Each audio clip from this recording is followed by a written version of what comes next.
Достар, баршаңызға қайырлы күн.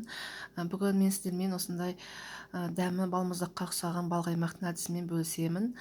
Менің каналыма жаңадан келген оқырмандарға қош келдіңіздер. Енді ең басты менің балқаймақты дайындау әдісінің бастамасы сіздерге кішкене қызық болсын. Осындай өзімнің ауылдағы тіршілігімді кішкене бөлісе кетейін.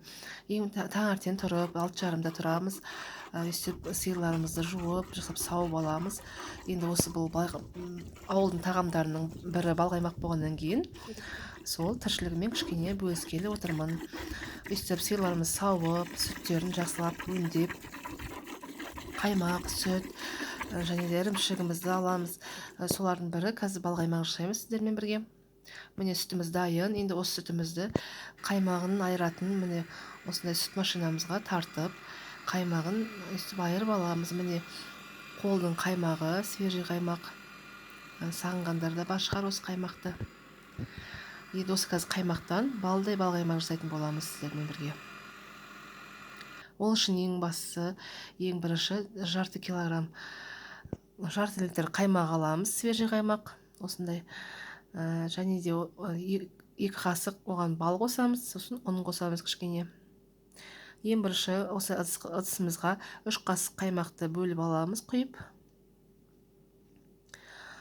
Және де осыған 2 қасық бал қосып, және де үлкен жарты қасық ұн қосып, жақсылап араластырамыз. Міне 2 қасық балды қосып алайық. Достар, бұның дәміне қарай өздеріңіз егер де тәтті ұнамаса 1 қасық та қосуға болады, немесе бал болмаса қантты да қосуға болады, 1,5 қасық қылып. Міне осындай қылып араластырып алдық. Енді қаймағымызды отқа қоямыз. Қатты от емес, орташа отқа қояйық та, ысығанша кішкене ұстаймыз. Ысығаннан кейін жаңағы араластырған балдарымызды қасықпен қосып, жақсылап араластырамыз. Енді осы қаймақтарды қайнағанша араластырып тұру қажет. Асты күйіп кетпес үшін.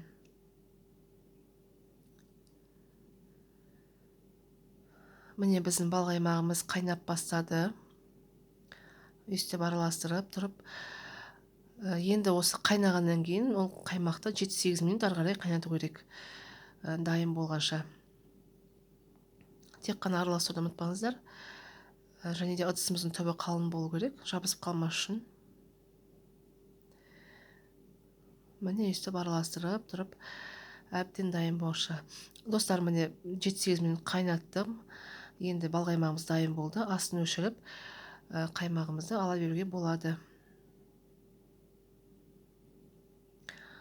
Міне біздің балқаймағымыз дайын болды. Дәмі өте ерекше, өйткені бұған бал қосылған.